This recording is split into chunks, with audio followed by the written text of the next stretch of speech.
Hola, hola, buenos días, ¿cómo se encuentran?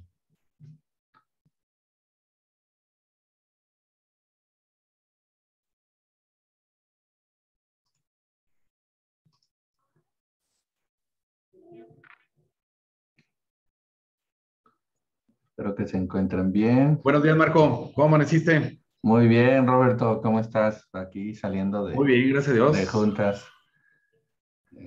Pero No, me bien, imagino así. Así ya estamos aquí también en junta. sí.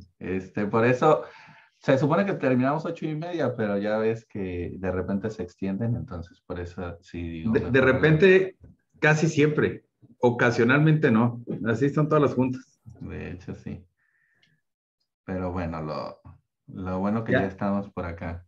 ya estamos aquí, que ya es ganancia. ¿Sí ven mi pantalla? Sí, sí se ve bien. Ok. Buen día a todos, ¿qué tal? Hola, Buenos días, buenos Esperia. días. ¿Cómo estás? Esperia, muy buena amiga Ay, y colega de Mérida, sí, este, cómo no. integrante de Ah, la... acaba de ser el Congreso en Mérida, ¿no? Este año fue. Sí, cómo no, aquí estuvieron, sí, aquí estuvo Roberto, cómo no. Dice que Sí, Mérida es muy bonito. Sí, es compañera de la Comisión de Práctica Independiente Nacional del IMSP. Y también muy sí, entusiasta en todos estos temas. Gracias, Esperia. a ti Roberto por la invitación. Pues bueno, vamos a dar unos minutitos, ¿no? ¿Te parece? Bueno, un par de minutos yo creo nada más extras en lo que ingresan más, que hoy les cambiamos un poquito la sesión. Sí, es que ya pues, normalmente por eso lo hacemos de 8:30 a 10 porque ya pues, todo el mundo nos empezamos a enrolar en los pendientes, pero hoy se justifica por el tiempo también la reunión que tenías, así que nada más esperamos a que se vayan incorporando ahorita. Déjame les echo otra Otra recordada. pedita.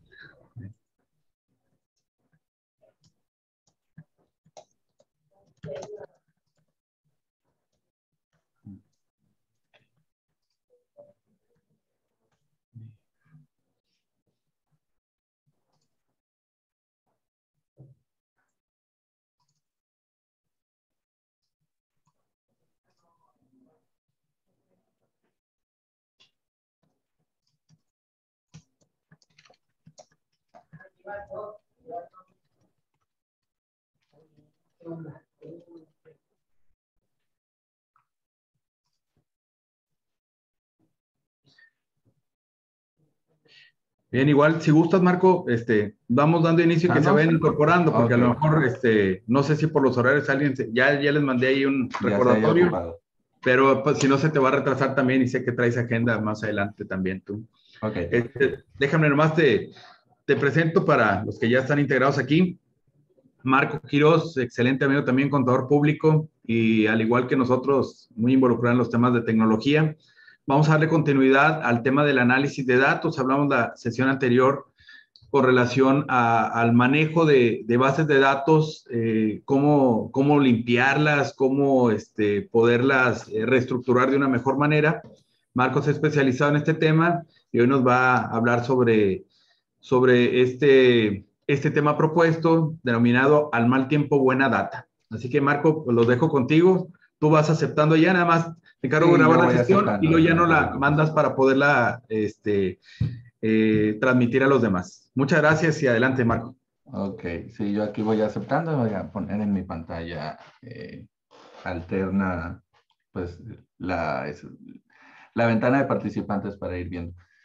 Bueno, Adelante. pues muchas gracias Roberto por la invitación, muchas gracias a todos ustedes también por la participación. Pues bueno, después de la primera sesión que tuvimos hace un par de jueves, me comentaron algunos colegas que de repente se les había hecho como un poco complicado porque había algunos términos que no resultaban tan conocidos por ellos.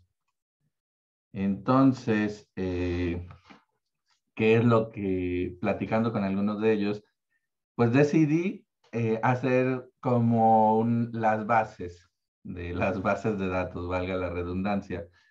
Entonces, mi idea en esta primera sesión, recuerden que van a ser dos sesiones, es ver los aspectos más básicos de los conceptos, fundamentos, algunas cosas que ya vimos en la anterior presentación.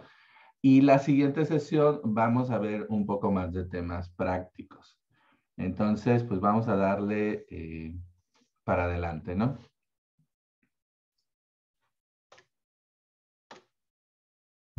El objetivo de esta sesión es entender la importancia de las bases de datos en los negocios y en la información financiera y definir buenas prácticas para su elaboración, que también se les conoce como prácticas de normalización o reglas de normalización. Ahora, antes de empezar, ¿quién me podría decir qué entiende por dato? ¿Qué es un dato? Lo que se les ocurra.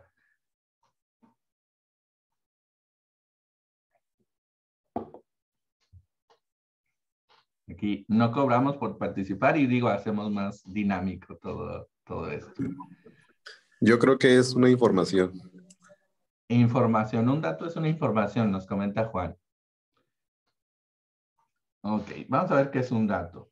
Bueno, antes de ver eso.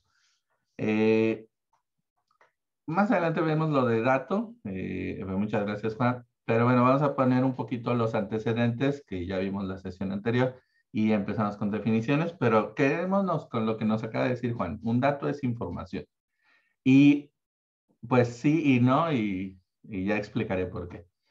Actualmente, como habíamos mencionado, el crecimiento de la data en el mundo ha sido exponencial y pues básicamente todos, por la facilidad que nos dan las redes sociales y la tecnología que ha tenido un avance impresionante y cada vez va creciendo más, pues tenemos algo que decir, ¿no? Todo el mundo tiene algo que decir, todo el mundo tiene algo que subir, todo el mundo tiene algo que mostrar, todo el mundo quiere ser escuchado o incluso, como decía Humberto Eco en su obra póstuma, todo el mundo quiere estar en boca de todos, ¿no? Entonces, pues sí, ¿no? Eso nos puede dar información o no nos puede dar información, nos puede servir o no nos puede servir.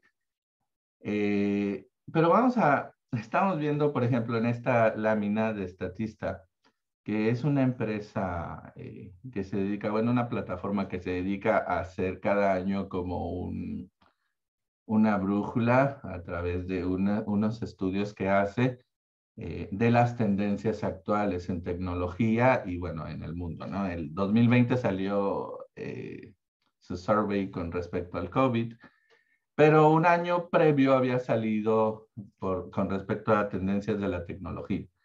Y bueno, aquí podemos ver, de acuerdo a su imagen, que fíjense la cantidad de información. O sea, para 2020 tenemos 64 zettabytes de datos digitales creados en todo el mundo. O sea, en una década hemos creado más datos digitales que en todo el tiempo previo, ¿no? O sea, vemos cómo en 2010 teníamos 2 zettabytes y en 2020 tenemos 64. Y esta lámina es una previsión del 2021, pero bueno, ya había salido 2019 y en ese entonces llevábamos aproximadamente 50 zettabytes. Y para los que no sepamos qué es un zettabyte, pues aquí vemos más o menos las diferencias, ¿no? De los bytes que representa un mega, un giga, un tera, que tera creo que la mayoría lo hemos escuchado todavía, y de repente decimos, es que es bastante. Bueno, pues entonces imagínense más arriba, ¿no? Es un zettabyte, son 10 seguido de 21 ceros. Y es que los datos nunca duermen, ¿no? Si vemos aquí cuántos datos se generan en Internet. Por eso, bueno, yo he mencionado que Mark Zuckerberg es como el rey de los datos en este momento, porque al tener las 3 redes sociales más populares del mundo, pues obviamente tiene un montón de acceso a la información y ya lo platicaba anteriormente con ustedes. Realmente estamos vigilados, o sea, sería muy ingenuo pensar que nuestras conversaciones en redes sociales nadie las está vigilando. ¿Por qué? Porque es información y es información que le sirve para venta. tal vez la mayoría de nosotros no estamos siendo espiados tal cual. No hay una red de espionaje ahí, toda una teoría conspiratoria para investigarnos, para realmente ver si estamos haciendo algo malo o demás. Pero sí estamos siendo seguidos para vendernos, ¿no? O sea, básicamente en este momento somos el conejillo de Indias del proceso de data science de el metaverse, ¿no? De Mark Zuckerberg. Y pues bueno, vemos aquí obviamente los datos generados en un minuto en Internet y es increíble, ¿no? Vamos a ver, por ejemplo, lo de Zuckerberg que nos dice en WhatsApp, en un minuto se envían 41.700.000 mensajes prácticamente. En Instagram se publican 347.222 historias. Y, bueno, y en Facebook se comparten 150.000 mensajes. Que bueno, ya Facebook es para los más grandes, ¿no? Para los más jóvenes, pues están haciendo todo vía Instagram. Si vemos es más del doble. Pero bueno, vemos en Zoom, y esta forma parte de la estadística, somos parte de esos 208.333 participantes en videollamadas, o en Netflix, la gente que está haciendo streaming o las películas y series que se ven, 400.444 horas de video. Igual en YouTube se suben 500 horas de video. Hay $1 millón gastados en compras online. En LinkedIn se hacen casi 70.000 solicitudes de trabajo. El TikTok, 2.704 veces instalados. En Amazon, casi 7.000 envíos realizados. Y pues bueno, son demasiados datos los que se van generando por minuto. Y ahora multiplíquenlo en una hora, y multiplíquenlo en un día, multiplíquenlo en una semana, multiplíquenlo en un mes y en un año, y pues prácticamente es una cantidad impresionante que no alcanzamos realmente a comprender y que nosotros como seres humanos pues no podemos manejar. Es demasiada información y es por eso que nace o que viene la era del Big Data, ¿no? Pero para que esos datos no sirvan, por eso mencionaba, o sea, el tema de que un dato me puede servir y no me puede servir, un dato es información y no es información. Tenemos que cumplir con el principio GIGO, que es garbage in, garbage out. ¿Y qué significa esto? Pues si entra mala información, si nuestros datos están mal manipulados, pues vamos a tener información mala. Así nuestro modelo sea el mejor. Aquí vemos un ejemplo. Si no tenemos un modelo y tenemos información mala, o sea, información que realmente no cargamos bien o data que es incorrecta, pues ¿qué va a pasar? Vamos a sacar también mala información. Si tenemos mala información y tenemos un buen modelo, pues de todos modos vamos a sacar mala información. Si tenemos buena información y tenemos un buen modelo, vamos a sacar la información óptima que necesitamos para nuestro negocio. Y si tenemos una mala información, pero un mal modelo, pues vamos a volver a sacar mala información. Entonces, hay que asegurarse de que las dos primeras partes de la ecuación, una buena información y un buen modelo, se den para poder tener información correcta para tomar buenas decisiones. Recuerden, el tema de la información no solo debe ser oportuna, sino que debe de ser razonablemente correcta. Si nosotros tenemos mala información, pues simplemente, por más que creamos que tenemos lo mejor, vamos a ir a la guerra con un cuchillo oxidado, ¿no? Con una espada oxidada, con un escudo de cartón, y simplemente nos terminaremos preguntando por qué hemos fallado. Ahora, ¿por qué es importante este tema o por qué le comentaba yo a Roberto que creo que era importante este tema? Platicando con otros colegas que ya están un poquito involucrados en Big Data y negocios, veíamos que una de las necesidades que habíamos observado en los negocios era que los datos no estaban correctamente integrados. Y entonces nosotros teníamos que hacer muchísimo trabajo de recuperación, de lógica, de limpieza, de preparación, de integración de datos.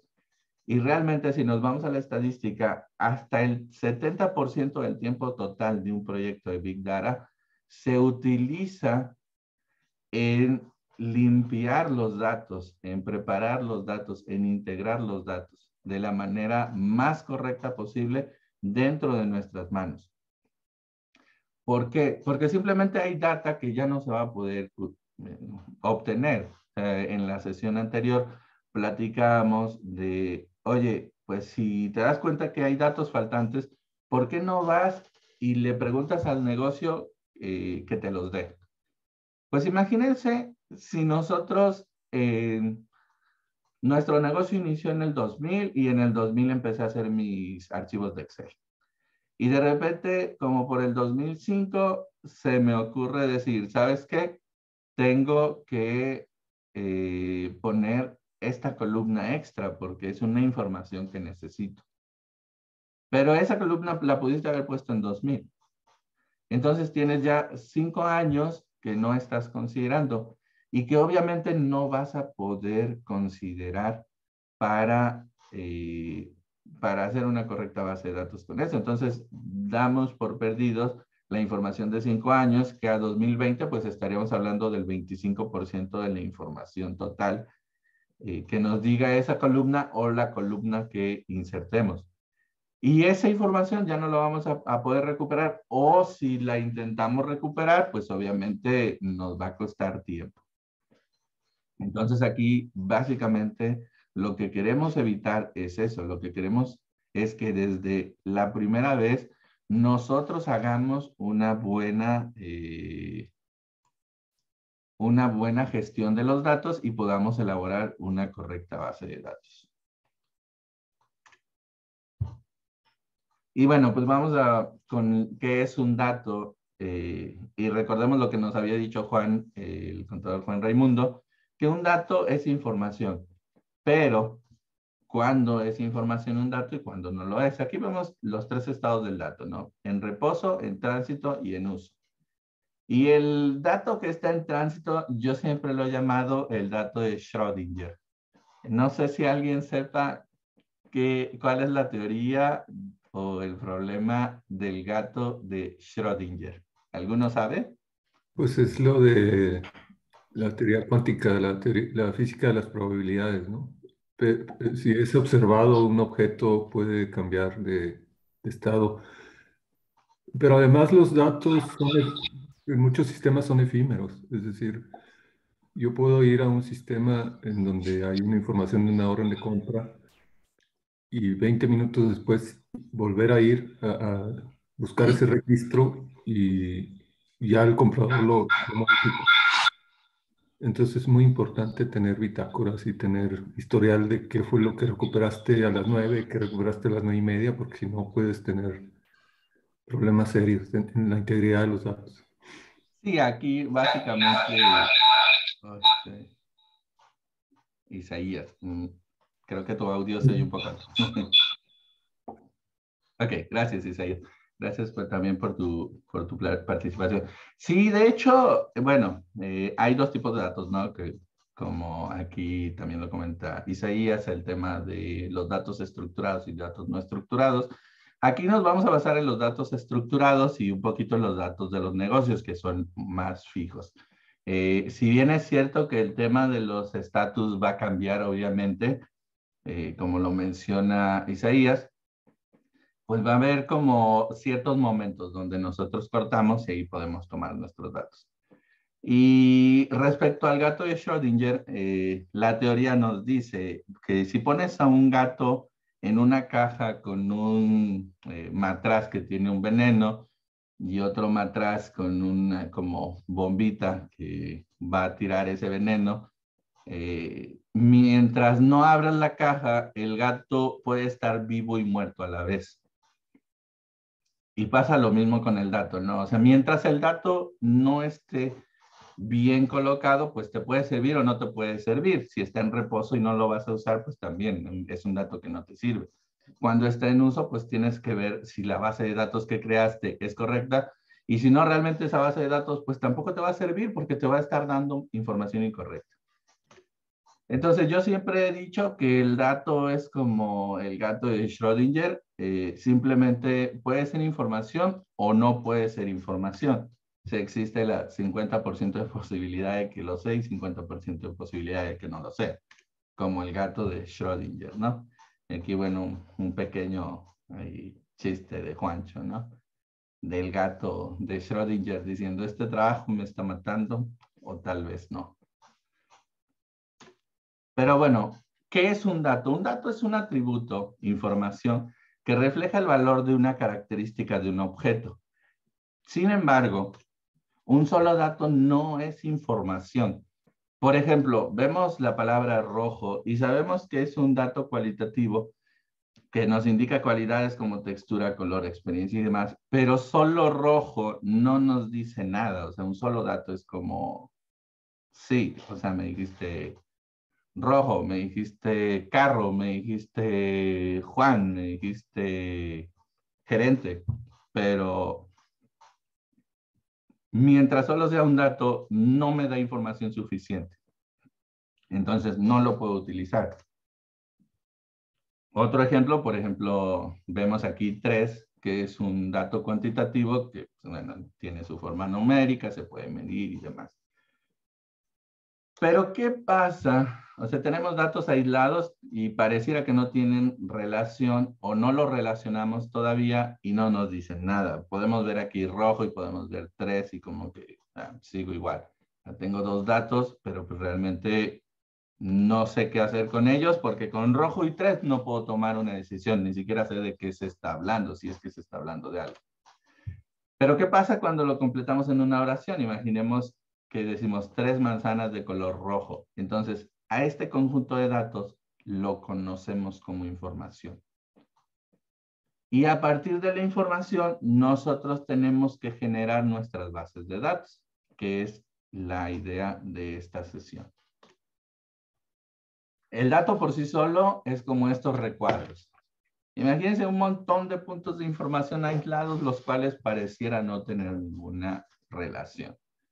Entonces, en nuestras empresas, realmente la mayoría de nuestros datos no se encuentran así si los tenemos en una plataforma, por ejemplo, en Compaq. Tenemos en Compaq y decimos, bueno, ahí tengo la data de mis facturas, o la data de mis órdenes de compra, o las data de mis notas de crédito, o las data de mis complementos de pago. Y bueno, pero existen otros datos que realmente sí se encuentran de manera aislada y que también son importantes para los giros de negocio. Por ejemplo, ¿cómo se sienten mis empleados respecto al trabajo? Esa sería una información que no la vamos a tener en una plataforma y que salvo radio pasillo, que van a ser como los datos que estamos viendo en la lámina, no sabríamos cómo se sienten. Entonces, es un tipo de data que podríamos tener. E imaginemos que decimos, oye, quiero saber cuál sería el índice de la tasa de deserción o cuál sería la posibilidad de que mis empleados renuncien. Bueno, pues no lo vas a tener en una plataforma. Entonces, tal vez si haces encuestas de clima laboral, pues vas a tener una información, pero vas a tener que saber cómo leerla. Y eso es lo difícil en algunas ocasiones, porque de repente queremos que eso lo haga el especialista en datos. Es como nosotros, si todos somos contadores y de repente nos dicen, es que tú tienes que calcular esto porque eres el contador, pero es algo en lo que tú no estás involucrado. Entonces, simplemente pues, no vas a tener la información y el contexto suficiente y necesario para poder llevar a cabo tu trabajo. Lo mismo pasa con esto. Si de repente queremos que el asesor de un proyecto de base de datos, de un proyecto de Big Data, haga todo el trabajo. Lo mismo pasa, no sé si alguno de ustedes tenga un departamento de programación en su empresa. ¿Alguno de ustedes tiene?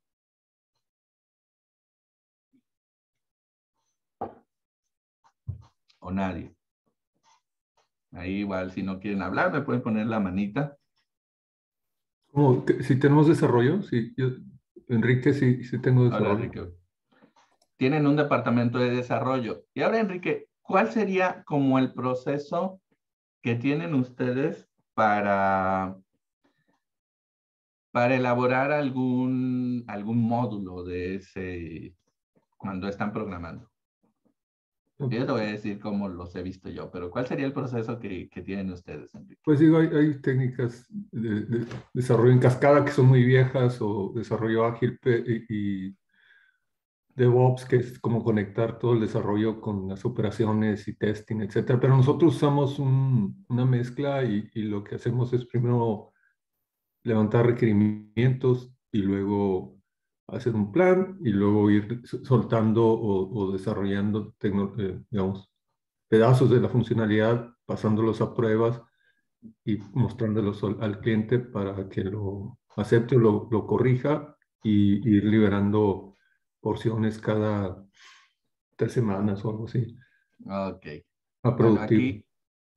aquí Enrique nos ha dicho algo muy importante. Muchas gracias, Enrique. El tema de hacer un plan. Y digo, yo lo que he visto en departamentos de desarrollo es lo siguiente. Está el programador o están los programadores y les dicen, quiero que se haga un módulo de facturación. Y de repente nadie se involucra, o los que se involucran son, no sé, por ejemplo, el departamento de administración, y no involucran al departamento de facturación o al departamento de contabilidad, dependiendo del tamaño de la empresa. Y el programador va haciendo las cosas como le da a entender. Casi yo recuerdo que hace muchos años, cuando yo estaba en auditoría, nos tocó que nos mandaran a hacer una auditoría de control interno para, pues, desarrollarle un control interno a una empresa. Y cuando hacías la investigación y las entrevistas, les decías, bueno, ¿cuál es el proceso que sigues? Y la respuesta de la gente era, pues tú eres el experto, para eso estás aquí, para decirme qué procesos hacer. Y obviamente no puedes hacer eso porque no sabes qué personal está involucrado. Tienes primero que ver el proceso que tienen y después de un análisis, pues proponer, ¿no? Lo mismo pasa con lo que es cuando se genera un módulo dentro de una empresa, dentro de una intranet, por ejemplo, el caso que estoy poniendo de ejemplo. Si la persona involucrada o las personas que realizan eh, esas actividades de negocio no están involucradas, simplemente no se va a hacer correctamente. Vamos a generar una mala información y bueno, esa información no nos va a decir todo lo que deseamos que nos diga. Por eso es importante la planeación y por eso es importante el involucramiento, tanto de la dirección como en todo lo que hemos visto, o sea, como en las auditorías, como en los sistemas de gestión de calidad, etcétera. Si la alta administración está involucrada, pues todo va a fluir mejor, y si también las partes están involucradas de manera activa, pues obviamente va a ser más sencillo. Y eso es lo que queremos, ¿no? O sea, que nuestros datos no se encuentren así, sino que nuestros datos se encuentren más acomodados, ¿no? Teniendo información, los podemos clasificar. Y así tenemos un dato ordenado con algún significado en especial. Y después de eso, después de tener mi tablita con mis datos, pues llegaríamos a esto, que sería una base de datos. ¿Y qué es una base de datos? Pues varias relaciones de información relacionadas entre sí. Y bien, ¿qué es una base de datos? Es un conjunto de datos almacenados, organizados y relacionados entre sí, como podemos ver. Y vamos a ver los esquemas de una base de datos. El diseño de la base de datos se llama esquema de base de datos, y las bases de datos cambian con el tiempo, lo que nos decía Isaías, conforme la información se inserte o se borre. Y ahí, en ese tema de insertar o borrar o demás modificaciones que les querramos hacer, porque obviamente tiene que evolucionar porque cada vez pues vamos a ir viendo, por mucho que hayamos hecho un plan y por mucho que hayamos involucrado, pues las reglas de negocio en el mundo cambian demasiado rápido y pues también tienen que evolucionar nuestra información, tiene que ayudarnos a obtener ventajas competitivas, de tenerlas y de hacer nuestros proyectos de Data Science. Pues obviamente estos temas de insertar o quitar información pues también tienen que ser normalizados, tienen que tener algunas reglas que vamos a ver al final de esta primera sesión. ¿Cuáles son las ventajas de una base de datos? Bueno, 1, la independencia de los datos. 2, una menor redundancia. 3, una mayor seguridad de los datos. De repente sí es como, necesito saber el estatus de las facturas actuales y la van sacando una vez a la semana en lugar de tener una base de datos bien estructurada, pues obviamente cada semana va a irse modificando y luego si le meten información manual de observaciones y demás, pues cada semana nos va a decir una situación muy diferente y existe mucho el tema de error humano, ¿no? Si tenemos una base de datos, también tendremos datos más documentados, un acceso eficiente a los datos, no pasaría lo que acabo de mencionar en el ejemplo, y menor espacio de almacenamiento, porque de repente aquí nos pasa que tenemos, por ejemplo, facturas 1, facturas 2, facturas 3, y luego ya empezamos con las fechas. Factura 02-12-2021, y luego facturas, este sí es el bueno, y facturas, ya prometo que este de veritas es el final. Y así, entonces, pues obviamente si nosotros tenemos una base de datos bien estructurada, vamos a evitar este tipo de problemas. Y bueno, seguimos con más conceptos. Una relación. Y aquí me gustaría que después de ver el concepto y explicarlo un poquito, ustedes me pudieran decir qué entendieron en sus propias palabras, porque es importante que este tema quede claro para antes de pasar a los casos prácticos de la siguiente sesión. Una relación o tabla es el elemento central del modelo relacional. Son los objetos principales sobre el que debe recogerse información y generalmente denotan personas, lugares, cosas o eventos de interés. Una relación tiene un nombre, un conjunto de atributos que representan sus propiedades y un conjunto de registros que incluyen los valores de cada uno de los atributos. Entonces, después de esta primera definición, ¿qué entendería alguno de ustedes por relación?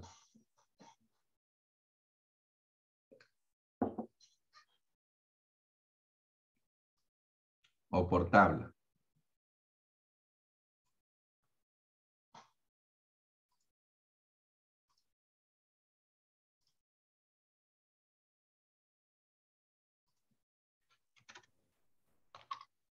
Que sería un conjunto de datos que se encuentran organizados de manera que al mezclarlos o al unirlos nos va a generar una información que nos permita tomar decisiones.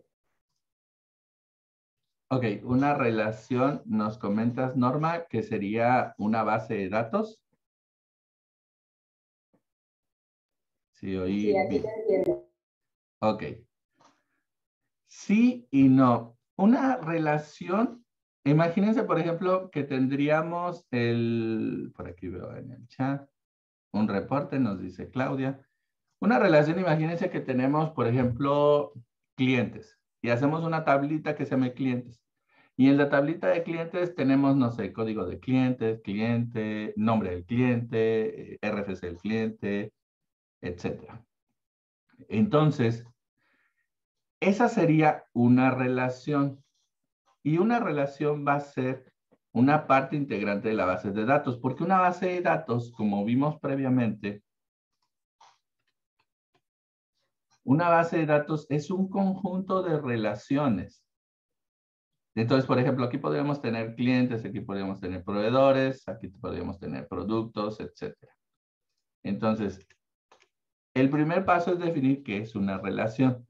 Y una relación es la base de todo el modelo relacional. ¿Y qué es el modelo relacional? Bueno, el modelo relacional es un modelo de base, un esquema de base de datos donde vamos a relacionar unas bases de datos, varias tablas entre ellas para formar una base de datos organizada y estructurada y relacionada entre sí. Entonces, lo primero es entender ese primer punto. Una sola tabla no es una base de datos por sí misma, sino que es parte de una base de datos. Ahora vemos el registro o tupla. Voy a poner el término más común al principio y realmente me voy a basar un poquito más en decir conceptos como registro que como tupla, que tupla se utiliza más en el ámbito informático, pero bueno, aquí no estamos en ese ámbito y es más fácil entender como registro, ¿no? Un registro tupla corresponde a una fila de la tabla y representa cada una de las ocurrencias de la relación. Entonces, antes de preguntarles qué entendemos por registro, quiero que veamos lo que es también atributo o campo. Corresponde a una columna de la tabla y equivale a una propiedad de un registro. Entonces, ya tenemos los conceptos de registro o atributo.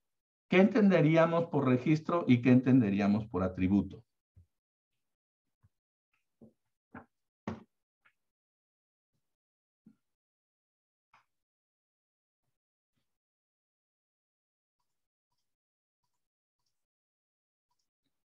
Para tratar de verlo con nuestras propias palabras, como les comento, porque es como más sencillo intentar poner los conceptos en nuestra forma de entenderlo, ¿no? ¿Nadie?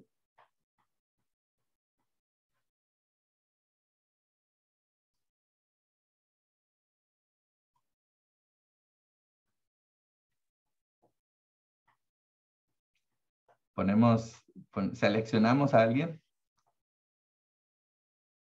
Vamos a ver con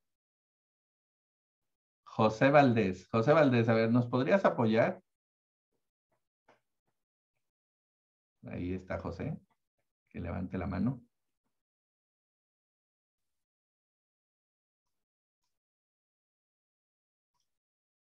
Hola José, ¿cómo estás? Sí, te abrió el micrófono, pero no.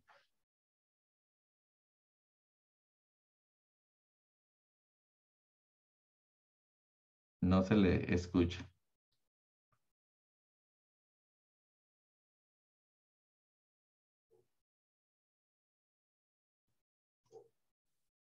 Creo que el micrófono está fallando. Igual si nos lo pones en el chat, José, aquí yo lo leo, no te preocupes. ¿Qué entenderíamos por registro y qué entenderíamos por atributo? Y déjame cierro tu micrófono.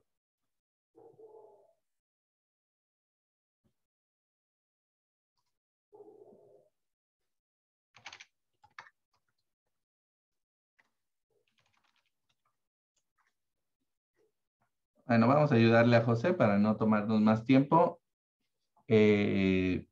Ok, básicamente, vamos a adelantarlo. Vamos a ver que el registro vendría siendo el nombre de las filas, ¿no? Por ejemplo, el ID, el nombre, el apellido, el sexo, la edad. O sea, son los datos de la tabla. Estos son los datos que nos va a dar una tabla o una relación. Y los atributos, pues son las propiedades. Por ejemplo, el nombre, pues tenemos a Juan. Perdón, los atributos son los conceptos de las tablas, perdón, y el registro son los datos de la tabla. Entonces, cuando nosotros queremos ver cuál es el atributo nombre de el ID IQ0001, pues Juan.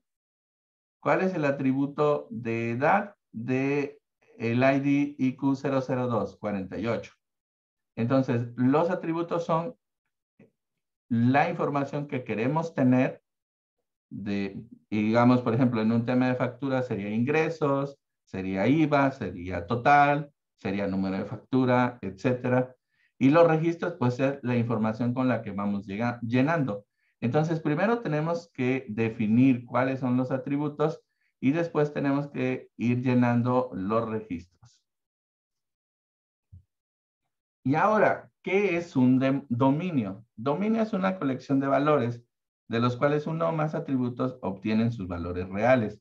Nos ayuda a mantener congruencia en los datos al limitar el tipo de valores de los atributos. Por ejemplo, un dominio, para ponerlo en palabras más simples, es una limitación de los valores de los datos. ¿Por qué?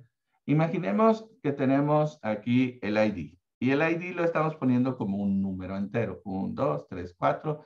Y de repente, en el 7, cambiamos al capturista, por ejemplo, y se le ocurre, oye, tengo 2 empresas, o bueno, la empresa tiene pues la matriz en Monterrey y la sucursal en Jalisco.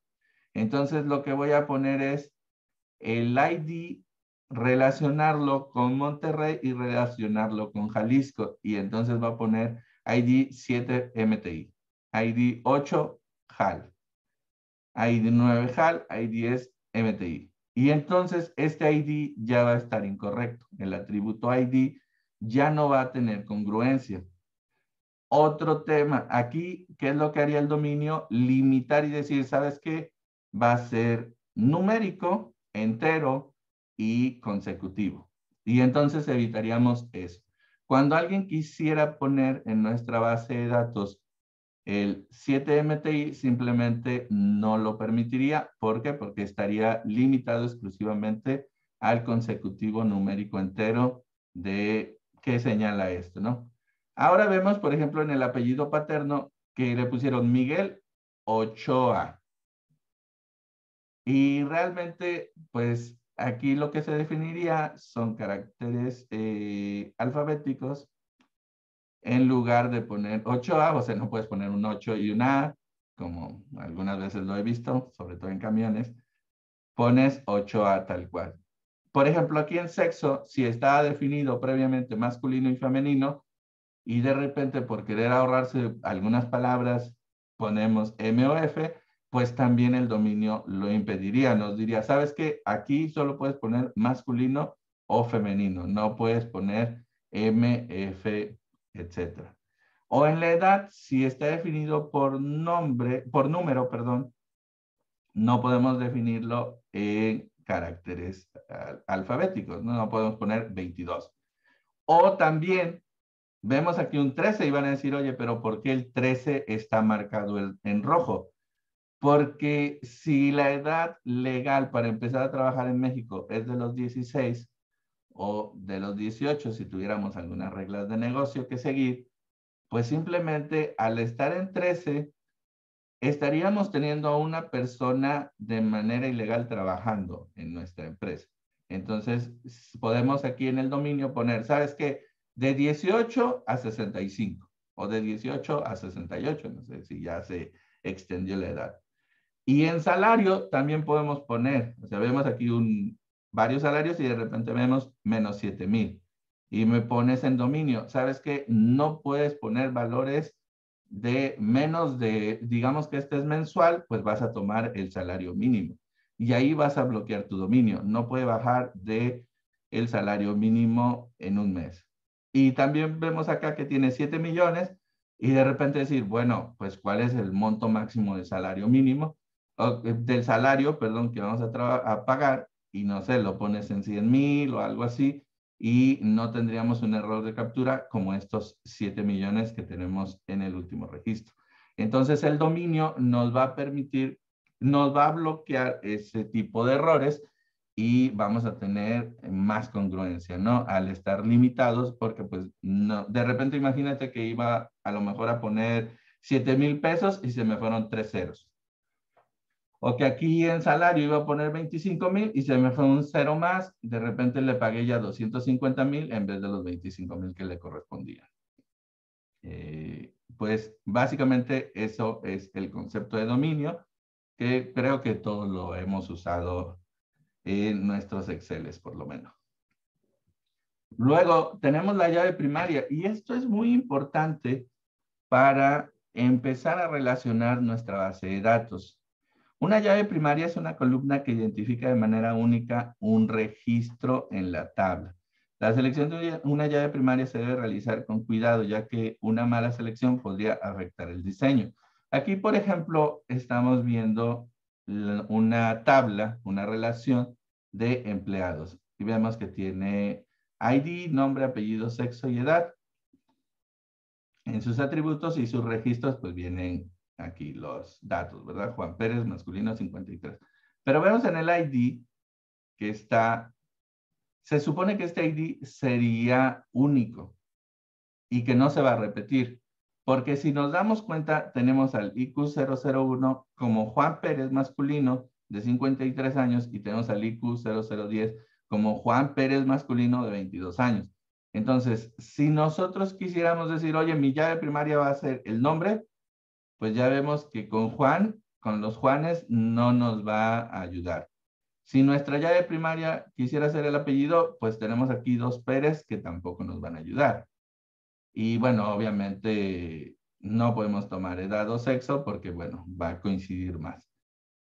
Entonces, básicamente, una llave primaria es un registro muchas veces creado, o sea, que no forma parte de la esencia de la persona o del dato en sí, pero lo hacemos para que no cause una repetición y podamos manipularlos. Es más fácil decir, el empleado IQ002 y sus datos seguidos, ¿no? ¿Para qué nos va a servir la llave primaria? Más adelante veremos. Y ahora, una pregunta para ustedes. ¿Qué datos podríamos usar en la información de nuestras bases de datos como llave primaria? De las que se les ocurra. Clientes, proveedores, etcétera. Lo que ustedes crean.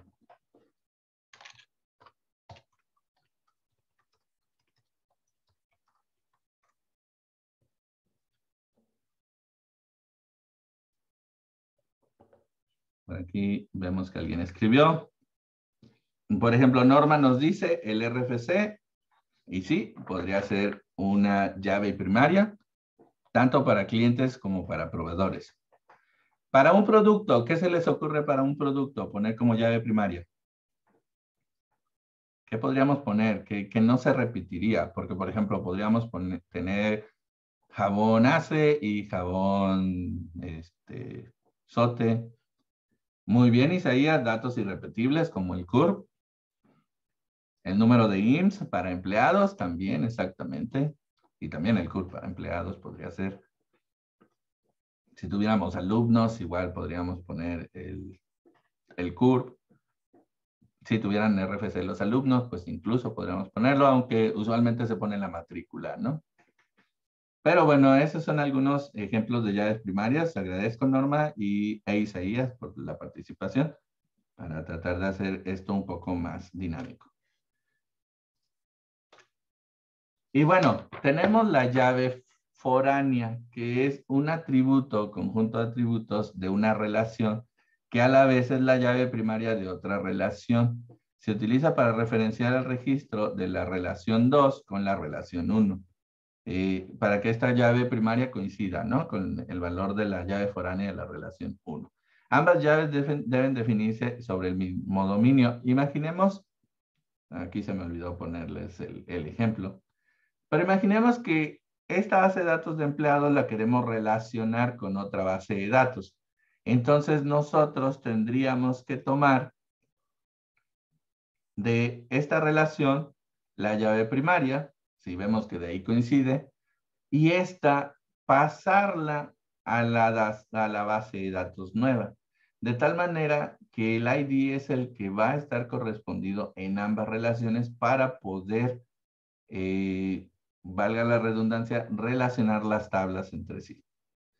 Cuando veamos el ejercicio o los ejercicios, vamos a entender un poquito más este concepto. Ahorita no se preocupen porque de repente algunos conceptos, si no se llevan a la práctica, quedan como un poco no tan claros. Pero ya cuando hagamos el ejercicio, en la próxima sesión, vamos a entender un poco mejor y también nos va a ayudar bastante a realizar nuestras propias bases de datos y nuestras tablas de manera mejor. Y bueno, tenemos un par de restricciones de los datos. Uno de ellos son los valores atómicos. ¿Qué quiere decir esto? Si nos damos cuenta, en esta relación que tenemos aquí en esta tabla, tenemos una dirección y en la dirección están poniendo la calle y están poniendo el número. Pero esto no es correcto. ¿Por qué? Porque hay más de 2 atributos en un registro. Tenemos aquí degollado número 1443. ¿Qué es lo que deberíamos de hacer? Poner calle y poner número.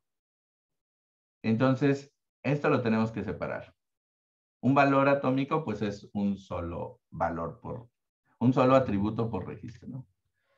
Y otros datos son los valores nulos que ya habíamos platicado previamente. O sea, un valor nulo es un valor que no existe y no solo es un valor faltante. Por ejemplo, aquí tenemos valores faltantes, ¿no? Edad, no la pusieron, el nombre y el apellido de este último tampoco la pusieron. Esa es una cadena vacía que debería de rellenarse, pero un valor nulo es un valor que no existe.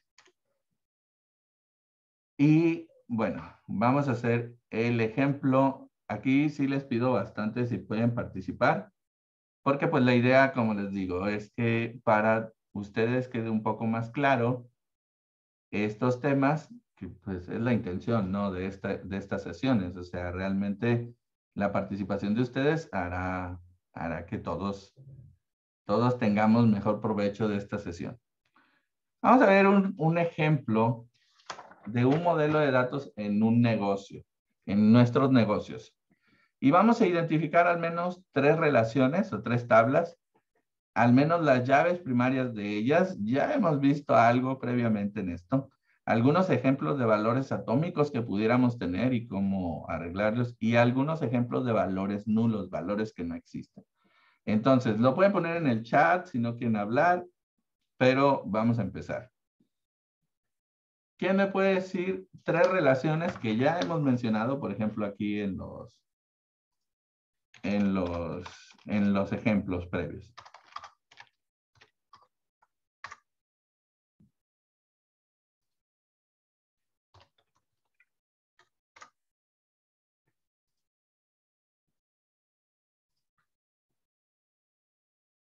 ¿Nadie?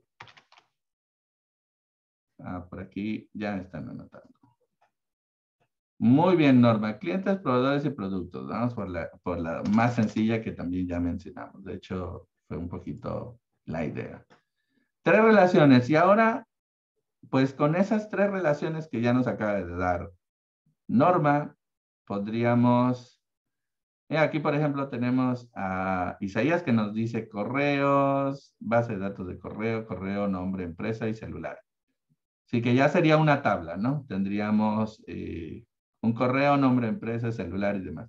Pero vamos a partir con las 3 tablas que nos dio Norma, Isaías y los demás. ¿Qué les parece? Tenemos 3 tablas ya, clientes, proveedores y productos.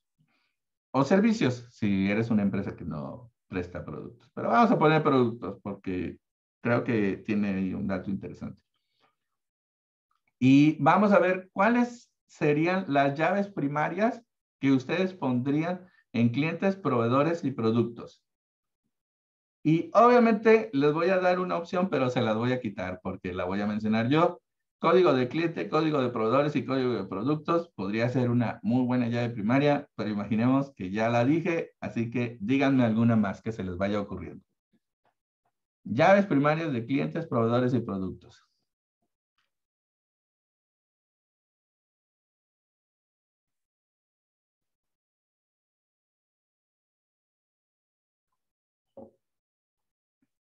Recuerden que una llave primaria es un atributo único, que no se repite.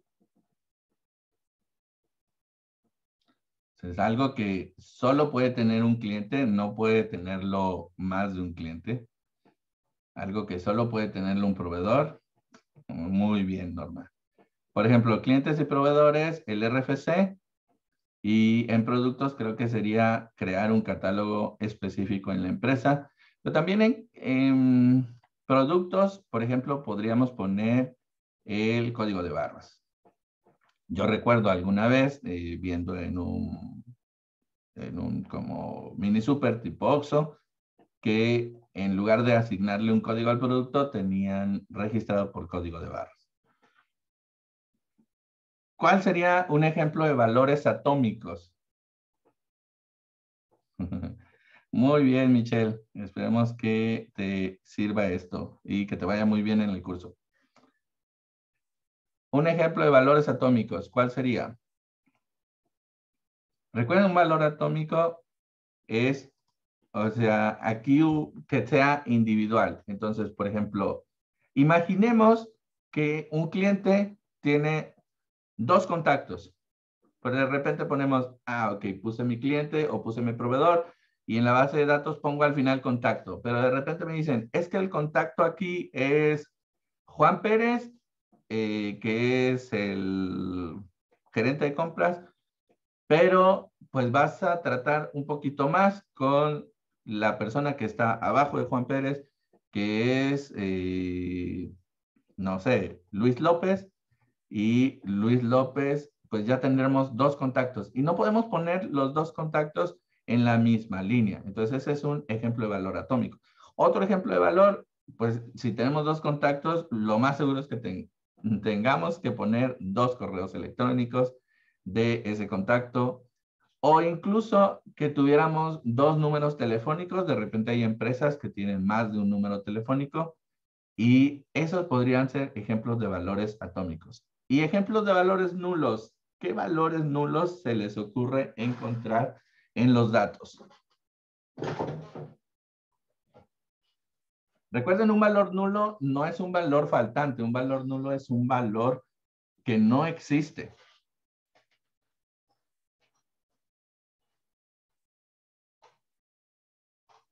De estas 3 tablas, ¿qué valores nulos se les ocurre?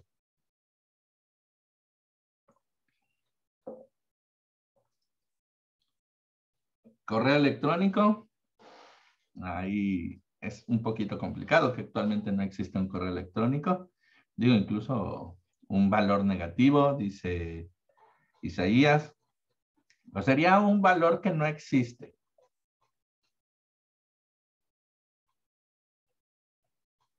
Ustedes han visto que hay empresas que tienen número interior y hay empresas que no tienen número interior. Pero como tendríamos empresas, tendríamos clientes y proveedores que tienen número interior, pues tendríamos un campo. Tendríamos que hacer el atributo del número interior. Y entonces, al poner número interior, pues vamos a tener muchas empresas, muchos clientes y muchos proveedores que no lo tienen. Entonces, ahí va a ser un valor nulo, el número interior. Otro ejemplo, a mí me ha tocado verlo mucho en la base de datos del SAT, el nombre de la calle. De repente, es una calle como nueva y no está en la base de datos del SAT y te mandan la constancia de situación fiscal y no aparece la calle. Ese sería 2 ejemplos de valores nulos. No me quiero adelantar porque aquí hay unas pequeñas preguntas, pero bueno, vamos a ver aquí exactamente lo mismo que vimos. Norma es como un cliente, algo que yo también pensé, dije es como más sencillo para entenderlo mejor. Siempre lo sencillo es lo mejor. 3 relaciones, cliente, proveedor y producto. Llaves primarias, podría ser el código de cliente o el RFC, el código de proveedor o el RFC, el código de producto o el código de barras. Ejemplos de valores atómicos podría ser la dirección, el teléfono, el correo o el régimen fiscal. Por ejemplo, imagínense si uno de nuestros clientes o de nuestros proveedores, esto es lo que voy a explicar un poquito más adelante, Norma. Norma nos dice, podría ser un dato nulo cuando en el domicilio manejan sin número. Y aquí eso es algo que voy a comentar.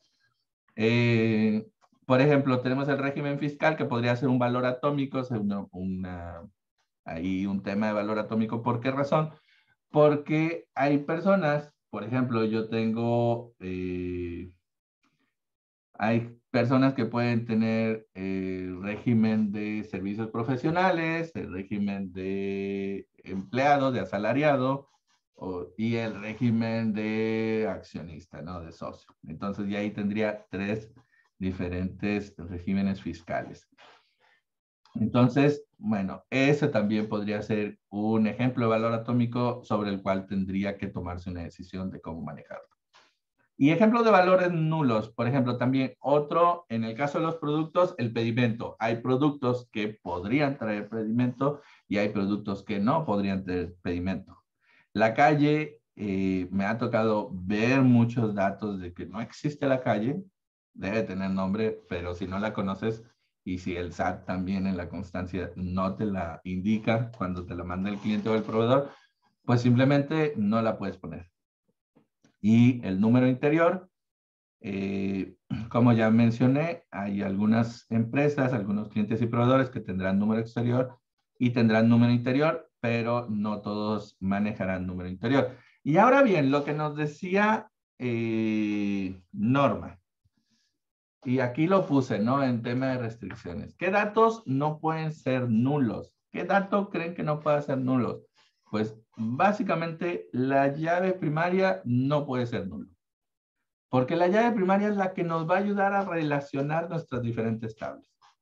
Ahora, un producto gratis, ¿ustedes qué creen?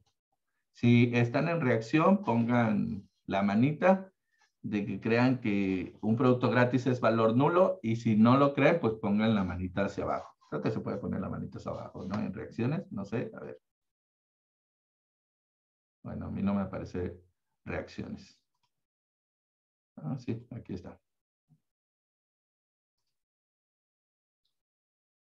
Creo que sí se puede poner la mano abajo. Ok, sí se puede poner. Entonces, los que crean que un producto gratis es un valor nulo, pongan la manita así. Y los que crean que no, así. Muy bien, Norma. ¿Alguien más? A Norma le vamos a poner una estrellita porque sí está participando bastante.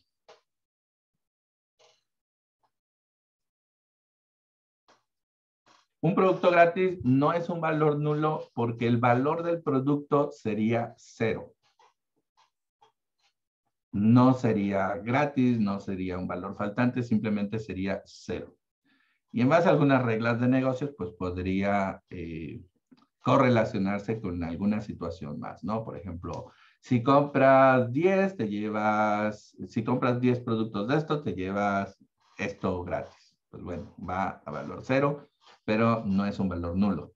Y ahora, lo que decía Norma, ¿el número exterior puede ser un valor nulo? No, el número exterior, si se maneja SN, ese sería el valor. No existe. Entonces, sin número es el valor del número exterior.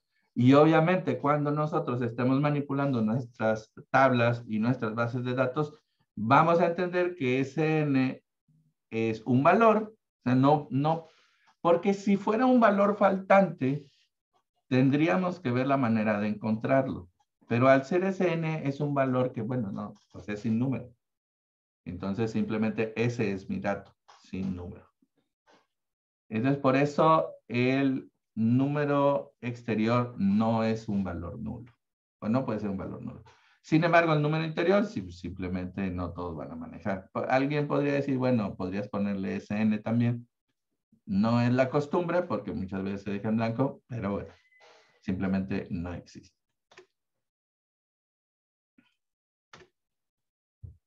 Seguimos con el modelo relacional, que se llama así, pues tal cual, ¿no? Porque relaciona las tablas entre sí.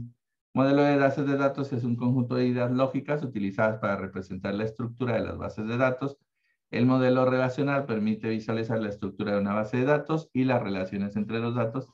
Y un diagrama entidad-relación es una herramienta para modelar nuestra base de datos y analizar. Y bueno, esto es parte de lo que vamos a ver la siguiente sesión. Los elementos del diagrama entidad-relación. Y bueno, básicamente se ocupan estos tipos de cuadritos. Cuando vean la presentación, pues espero que puedan checar esto. Y vamos a ver los diferentes conceptos. ¿Qué es una entidad? Es un objeto concreto o abstracto que figura en nuestra base de datos como alumno, cliente o empresa. ¿Qué es una relación? Es una relación entre entidades, también llamada mapeo o cardinalidad. Esta línea significa una unión entre entidades. Un atributo es una característica de una entidad como nombre, edad o fecha. Y tenemos la llave primaria, que es el atributo principal, también conocido como clave primaria. Es único y toda entidad, toda tabla debe de tener la suya, ¿no?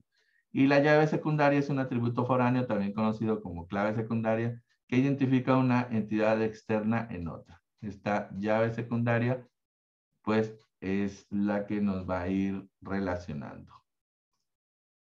Y vamos a ver, por ejemplo, para dejar un poquito más claro los conceptos de entidad y atributos.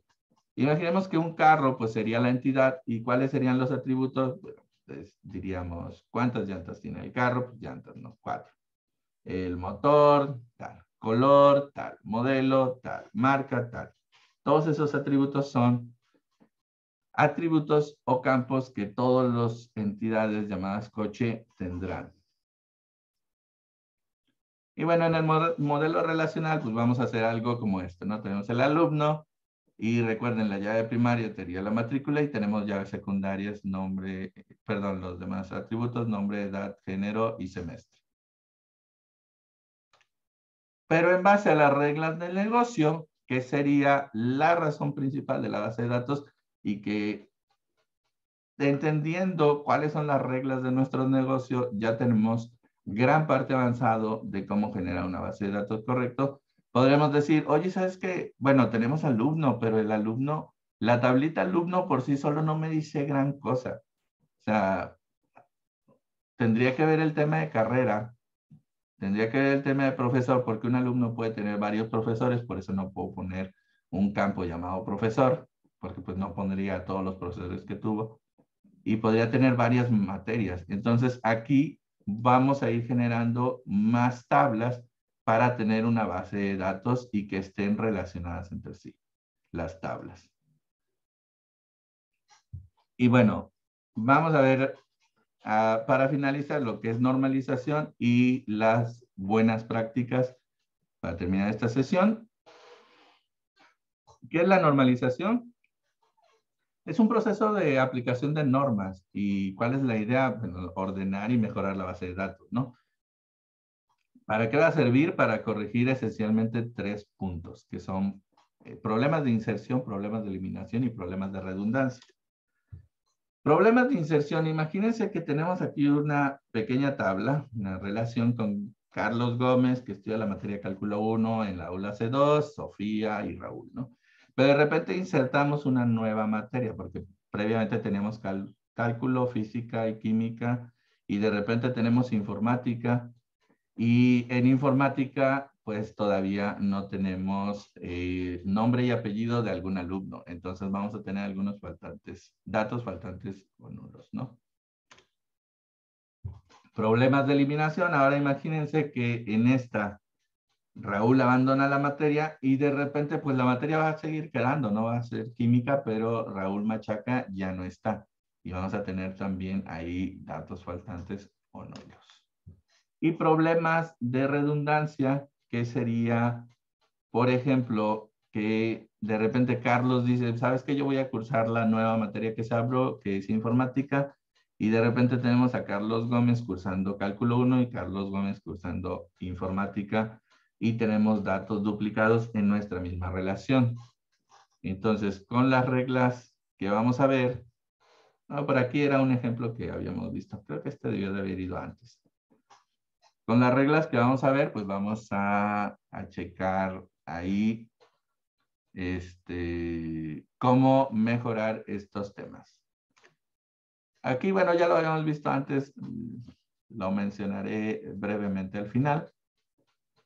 Bueno, vamos a mencionarlo de una vez. Y ya habíamos explicado, ¿no? Que en 1854 en Londres, John Snow, que era un médico inglés, pues detectó el tema de que había habido 500 muertos, ¿no? Por una zona, en base a una como epidemia de cólera. Y bueno, tomó todas las muertes e hizo esta primera infografía pues, de la historia conocida y se dio cuenta que prácticamente todas las muertes estaban alrededor de una misma toma de agua, que una toma de agua que se iba contaminando con los desechos de los vecinos que iban dejando ahí.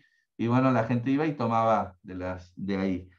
Pero se dio cuenta también que había como una fábrica que se habían salvado todos los trabajadores. Aquí tenemos la casa de trabajo, que es la que pone. Y había muerto muy poca gente, ¿no? Aquí tenemos solo un indicador. Y que nos decía que, bueno, estos tenían como una toma interna aparte que no tomaban el mismo agua que los demás. Y entonces se lograron salvar la mayoría. Y cuando salían, pues ya no, pero formaban parte de esto. Entonces, eso básicamente es lo que nos sirven los bases de datos, ¿no? ¿Para qué nos sirven los datos? Para tomar decisiones correctas. Y bueno, vamos con las malas y buenas prácticas en la elaboración de bases de datos. Una mala práctica es guardar múltiples valores en una columna, o sea que no haya valores atómicos. Aquí, como ya lo pudimos ver, tenemos el ID persona, el nombre Carlos y identificación persona. Y ponemos como el número, la ciudad, la fecha y todo lo ponemos en la misma, en el mismo campo, pues está incorrecto, ¿no? ¿Qué es lo que tenemos que hacer? Guardar cada uno de los valores en su propia columna, para tener los datos atómicos. Los separamos: número de identificación, ciudad e identificación.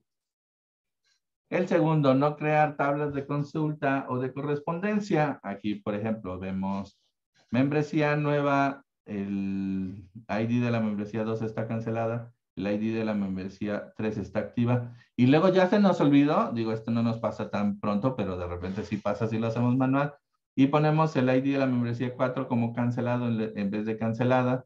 ¿Qué es lo que tenemos que hacer? Crear tablas de consulta o de correspondencia de tal manera de que tomemos simplemente el número y ya con no nos vamos a equivocar porque ya está correcto, ¿no? Nueva, cancelada y activa. Solo tenemos 3 números de esta pequeña tablita que relacionamos con la tabla de ID membresía. Y aquí podemos ver la llave foránea, ¿no? Que es una llave primaria en la tabla de correspondencia, la tabla de consulta, pero es una llave secundaria o una llave foránea en la tabla en la relación primera, ¿no? Que es la relación primera porque fue la que teníamos previamente en nuestro primer ejemplo. Tercer práctica, mala práctica, no utilizar estándares en nomenclaturas. De repente tenemos bases de datos con estándares inconsistentes. Por ejemplo, aquí ponemos que tiene nombres como TBL usuarios, guión bajo usuarios, producto y casas. Vemos que casas está en plural, producto está en singular y bueno, aquí está todo en minúsculas con un guión bajo y con un prefijo. ¿Qué es lo que tenemos que hacer ahí? Uso de estándares en nomenclaturas que nos permitirán nombres claros y bien organizados en las tablas, filas y columnas, utilizando estándares como camel case, que camel case es básicamente esto, ¿no? Así poner, no sé, ID, la I en mayúscula, y luego la D en minúscula, y seguido ID cliente. También cliente la hace en mayúscula, ¿no? Tal cual se ve aquí, camel case, o el snake case, o underscore, que sería como guión bajo, que también es tal cual esto, ¿no? Ponemos ID, el guión bajo y cliente, con mayúscula inicial. Y aquí obviamente, bueno, en este caso no se duplica, pero tendríamos usuario, producto, casa.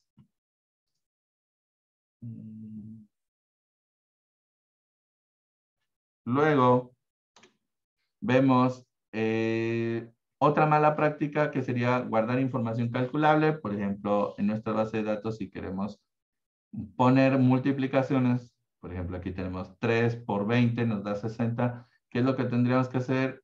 Eliminar esta columna y calcular a nivel de la aplicación. ¿Qué quiere decir? Que vamos a hacer la tabla con esto y si queremos sacar el valor total, pues bueno, ese valor total lo vamos a sacar con nuestra plataforma en la base de datos, que también lo veremos la próxima sesión.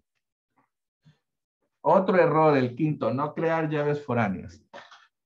Por ejemplo, lo que habíamos visto previamente, que de repente poníamos cancelado y cancelado. Bueno, aquí imaginemos que tenemos estas dos llaves Pero la ID estado no corresponde como llave foránea de la llave primaria de la segunda relación. Entonces ponemos aquí el ID estado 5 porque pues lo estamos poniendo manual. Y nos damos, si observamos en la relación 2, pues no existe 5. Entonces ese sería un error que nos podría suceder si no realmente no la relacionamos. ¿Qué tenemos que hacer? Crear las llaves foráneas. O sea, relacionar las tablas a través de una llave primaria de una relación 2 hacia volverla una llave secundaria en la relación 1. 6. Falta de llaves primarias, que sería el atributo único. Por ejemplo, aquí tenemos esta relación o esta tabla y vemos a Alejandro Pérez Chávez y Alejandro Pérez Tobar, que se podrían confundir. Entonces, si ponen, oye, ¿cómo voy a identificarlos? ¿Por el nombre? No, pues tengo 2 Alejandros. ¿Por el apellido? No, pues tengo dos Pérez. ¿Por el apellido materno? Bueno, pues tengo 2 Tobar. ¿Por el sexo? No, pues tengo masculino, masculino, femenino, femenino, masculino, masculino. ¿Qué tengo que hacer? Crear llaves primarias, que lo más sencillo para la mayoría es crear un ID, una matrícula, un código, pero también podríamos poner, si son empleados, por ejemplo, el número de seguro social, o el CUR, o el RFC, para algunos casos. Séptima mala práctica, y a mí me costaba un poco esta, pero el tema del uso de tildes, que de repente nos modifica algunos puntos, ¿no? Por ejemplo, aquí Pérez, Chávez, González, Sánchez, Álvarez, pues nos salen de manera incorrecta. Sobre todo porque las plataformas donde manejamos las cosas usualmente son americanas o en el idioma inglés. Entonces, para evitarnos eso, lo más sencillo es no utilizar tildes. Y el octavo, y para mí el más importante, es no tener un objetivo al crear la base de datos. Ni conocer sus procesos y tampoco involucrar a las áreas correspondientes. Y obviamente esto se quitaría involucrando a los usuarios involucrados en el área de la base de datos para entender el proceso y definir un objetivo claro. Entonces, básicamente tenemos que involucrar a las áreas, si no, pues no nos va a salir correctamente la información. Y bueno, la próxima sesión lo que vamos a ver es, les voy a mostrar cómo se trabajan distintas bases de datos y me gustaría ponerles como un ejemplo completo para que podamos verlo. Bueno, pues con esto terminamos la sesión de hoy. No sé si alguien tenga algún comentario, duda que podamos ver.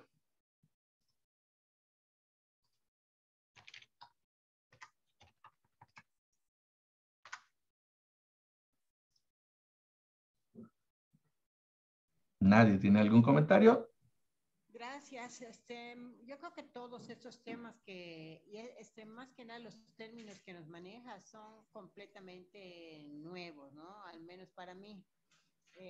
Sí creo que valdría la pena hacer como una tabla de conceptos y significados, ¿no? Eso creo que nos ayudaría bastante. Gracias. Sí, muchas gracias, Esperia, por tu comentario. Sí, de hecho, bueno, en la revista de consultoría de negocios que tenemos en el instituto, estamos trabajando en una serie de artículos sobre este tema, donde sí estoy tratando de hacerlo lo más comprensible. Por eso me tomé la libertad de crear este pequeño curso, ¿no? Para tratar mostrarles los conceptos básicos. Y bueno, como tú dices, como tabla de definiciones, pues ayudaría bastante y es parte de lo que se está haciendo. Sobre todo en esos artículos, va a ser una serie de artículos donde empezaremos con las bases de datos. Muchas gracias, Norma. Me dice aquí, excelente conocer términos técnicos y entender cómo crear la base de datos. Sí, quedará más claro ya en la sesión práctica. En la sesión práctica ya lo vamos a ver un poquito más cómo se hace. Y les digo, al final me gustaría como ponerles así un ejemplo completo de hasta dónde llega un proyecto de Data Science, ¿no? Que de repente, si decimos, bueno, base de datos, yo he manejado toda la vida, he estado con mis Exceles, con mis tablas, bueno, pero aquí es ir un poco o mucho más allá. Tenemos demasiada información disponible, pero no la estamos utilizando. Por eso siempre digo que es como el dato de Schrödinger, ¿no? O sea, es información, pero pareciera no ser información. Y todo dependerá del buen uso o mal uso que le demos a los mismos. Bueno, pues me dio gusto tenerlos el día de hoy y nos vemos la próxima sesión. La próxima sesión, igual les voy a compartir una pequeña tablita, un pequeño archivo a todos, igual Roberto se los hará llegar, para que todos podamos trabajar, ¿ok? Y hacerlo un poquito más dinámico. Marco, muchas gracias por la exposición. Tema muy interesante, el ir analizando todo lo que son datos, es lo que sigue dentro de nuestra profesión, como lo hemos estado platicando con anterioridad. Te agradezco la disposición para compartirnos aquí tu conocimiento y también reiterando lo que les acabas de comentar. La siguiente sesión será también, que será la última de este año, la siguiente semana. Ya tú nos indicas si pudiera ser 8:30 o a las 9 de la mañana, ya que a veces vemos en base a tu agenda para poderlo notificar con tiempo, enviar las ligas y ya nada más te encargo tener la liga de WeTransfer para podérselas remitir al resto de integrantes. Sí, en un momento te la hago llegar, nada más que se grabe, se guarde y te las comparto. También igual yo lo guardo en un canal de YouTube y lo pueden ver. Ahí se me hace como más sencillo, así usualmente la comparto a mis alumnos. Pero... Cómo no, muchas gracias Marco, gracias a todos por su asistencia y como quiera seguimos en contacto para la siguiente sesión. Buen día a todos. Claro, muchas gracias, hasta luego. Gracias por la invitación y gracias por su participación. Buen día.